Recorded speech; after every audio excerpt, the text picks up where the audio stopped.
I spend a lot of time in Israel. I'm back and forth from there for reporting.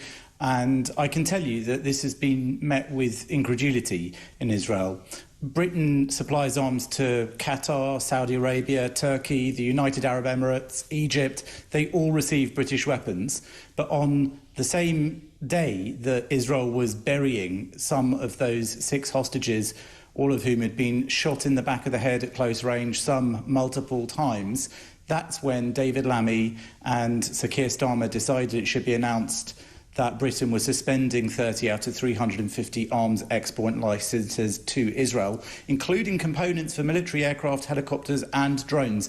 And they said that it was because there's a clear risk that UK arms might be used in serious violation of international humanitarian law. That is just absolutely not true. There is no such judgment. In fact, Lammy also said that Britain is not saying that Israel has broken those laws. In fact, he said very pointedly that they're not making a comment on whether that's happened.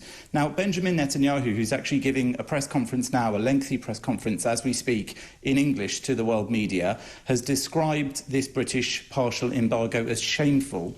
And he said that it will embolden Hamas. And I think that is precisely correct, because the timing and also just the facts of what this government has done now show that Britain is going soft on Hamas and it's going tough on Israel, when Israel is fighting an absolutely justified war against an enemy which did something unspeakable and horrific, and which would do it again. It has declared it would do it again.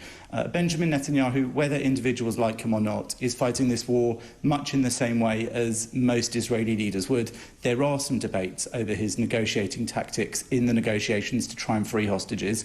Let's not forget who took those hostages. Let's not forget how they're being treated. I couldn't agree more. And listen, I'm not a massive fan of Netanyahu. I think we were all brought up to believe it was a two-state system, and then he sort of trashed that straight away, didn't he? But I'm a bit old-fashioned, Jonathan. I don't actually believe he should negotiate with terrorists. And I think you're absolutely right when you say the other day about Lammy. So badly thought through, I think, badly advised, maybe just bad.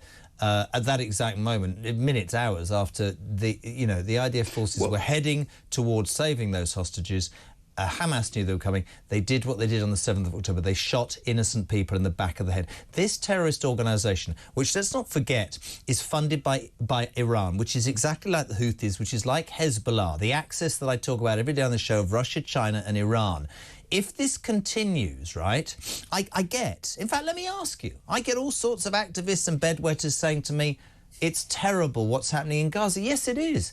I'm not old enough quite, but what happened to the world when we were ridding the world of the ideology of Nazism? Because, to me, Hamas, that sort of organisation needs to be destroyed, finished, ended. It is horrible to watch what's happening in Gaza, because wars are horrible.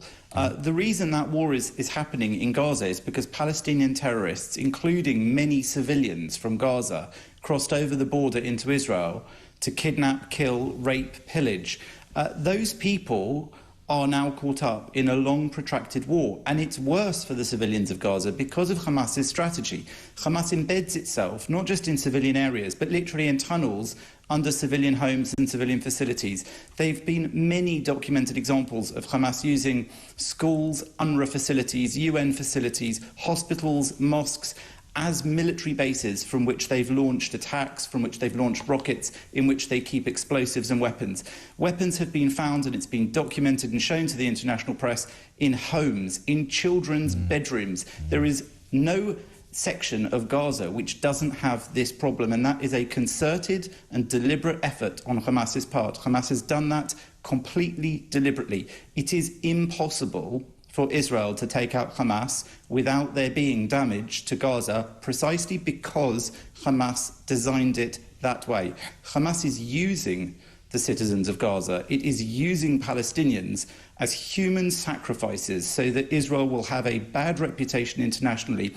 And I say all this, but I'm going to add that despite all of that, Israel, if you go by the numbers that we're getting from both sides, if you go by the numbers claimed to have been killed by Hamas, and we've got to take those with a massive pinch of salt because they lie, and we go by the numbers that Israel says that it has killed, who are terrorists, the ratio of civilians to combatants is extraordinary in comparison to any other urban warfare in the history of the world, much more successful than Britain and America's efforts and the Allied efforts in recent wars. And I think that that doesn't negate the tragedy of innocents dying at all, but it does just underline the fact that in wars, horrible things happen. This war is taking place precisely because Hamas started it, and precisely, as you said, because Iran is sponsoring it, completely. And precisely because Hamas is not ending it. They have had many opportunities. America said, Blinken said, that Netanyahu had agreed to the bridging deal in the negotiations. They also said that Israel had made very generous offers in the negotiations to try to have a ceasefire and to get the hostages out. It is Hamas who's refused to go along with that. And as you correctly pointed out, just to briefly say, Iran is behind all of this. They have orchestrated what they call a ring of fire around Israel. The Houthis in the south, in Yemen, in the north, in Lebanon, Hezbollah, in Gaza, they have Hamas and others. This is an effort from Iran to bring the war to Israel and avoid any war on Iranian territory. And it's time that the West, instead of introducing these sorts of partial arms embargoes, did the opposite and got firmly behind Israel as the gatekeeper to the West, because what Israel is facing now, we will face in the future. I will finish by telling you something which I take no pleasure in, but I got many messages after Lammy's performance the other day that said that anti-Semitism is alive and well in the Labour Party still. Jonathan Sacerdoti, really great to have you on, journalist and broadcaster, talking about the situation in Israel.